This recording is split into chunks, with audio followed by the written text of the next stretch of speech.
लोकसभा में दिल्ली सेवा विधायक पर हंगामा, विपक्ष का वॉकआउट।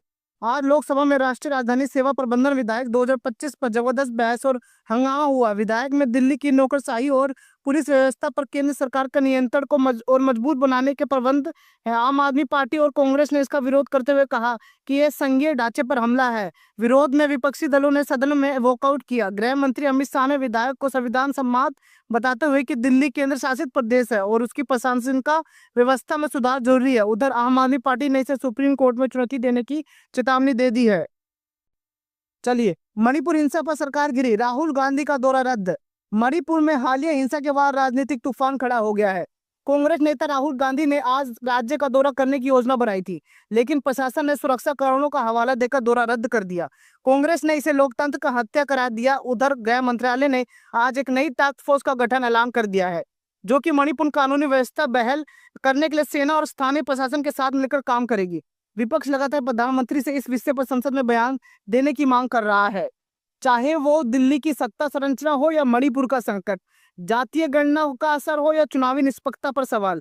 आज की राजनीति में गंभीर और दुर्गमी मुद्दों पर बहस तेज हो रही है, खासकर मणिपुर के पर। चलिए, मोदी की बांग्लादेश यात्रा, भारत बांग्लादेश संबंध में नया मोड़।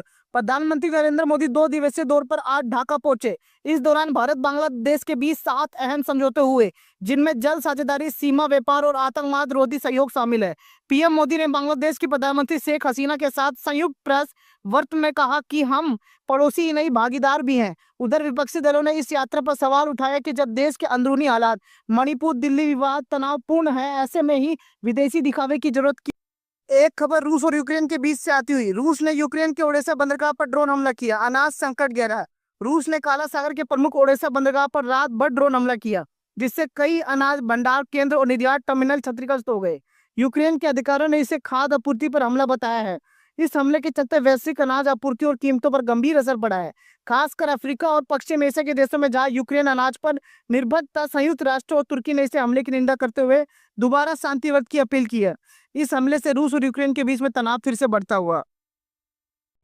वहीं पे चीन का ताइवान के पास सेना अभ्यास, अमेरिका ने जताई आपत्ति। चीन ने ताइवान के पास जल सीमा और हवाई क्षेत्र में बड़े पैमाने पर सेना अभ्यास शुरू कर दिया। चीन नौसेना और वायुसेना ने ताइवान के इर्द गिर्द घेराबंदी की रणनीति के तहत युद्ध अभ्यास किया, जिससे संप्रभुत्व की रक्षा बताया गया। अमेरिका ने इस पर कड़ी आपत्ति जताई है, कहा कि यह क्षेत्र स्थिरता को खतरा में डालने की कार्रवाई है। अमेरिका रक्षा विभाग ने जापान और फिलीपींस के साथ समुद्र निगरानी बढ़ा दी है। ताइवान ने भी अपनी सेना तैयार की है, हाई अलर्ट पे रखा है। चीन और ताइवान के बीच में भी तनाव बढ़ता हुआ।